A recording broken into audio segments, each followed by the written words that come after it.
ജാർഖണ്ഡ് നിയമസഭയിൽ ഭൂരിപക്ഷം തെളിയിച്ച ചമ്പേ സോറൻ 81-അംഗ നിയമസഭയിൽ 47 എംഎൽഎമാരുടെ പിന്തുണ ചമ്പേ സോറൻ സർക്കാരിന് ലഭിച്ചു. ഇഡി നടപടി കേന്ദ്ര സർക്കാർ ഗൂഢാലോചനയുടെ ഭാഗമെന്ന് ഹേമന്ത് സോറൻ ആരോപിച്ചു.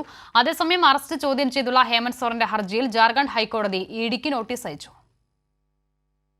ജാർഖണ്ഡിലെ രാഷ്ട്രീയ നീക്കങ്ങൾക്ക് പിന്നാലെ സഭയിൽ ഭൂരിപക്ഷം തെളിയിച്ചിരിക്കുകയാണ് ചമ്പൈ സോറന്റെ നേതൃത്വത്തിലുള്ള സർക്കാർ. വിശ്വാസ വോട്ടെടുപ്പിൽ ആകെയുള്ള 81 അംഗങ്ങളിൽ 47 പേരുടെ പിന്തുണയാണ് സർക്കാരിന് ലഭിച്ചത്. 29 പേർ എതിർത്ത് വോട്ട് ചെയ്തു. രാവിലെ 11 മണിയോടെ ആരംഭിച്ച വിശ്വാസ വോട്ടെടുപ്പിൽ JMM നേതാവും മുൻ മുഖ്യമന്ത്രിയുമായ ഹേമന്ത് സോറനും പങ്കെടുത്തു. ഇഡി നടപടി രാഷ്ട്രീയ പ്രേരിതമെന്നും തന്നെ ജയിലടച്ചാൽ വിജയിക്കാമെന്ന് കരുതിയെങ്കിൽ BJPക്ക് തെറ്റിയെന്നും ഹേമന്ത് सोरेन प्रतिകരിച്ചു. जो इनके अंदर छुपी कुंठा है वो आए दिन ये बयां करती थी.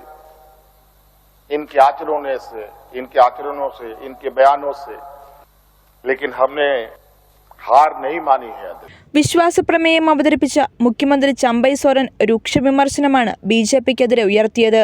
ഹേമന്ത് സോറന്റെ അറസ്റ്റ് രാഷ്ട്രീയ പ്രേരിതമാണെന്ന് ചമ്പൈ സോറനും ആരോപിച്ചു.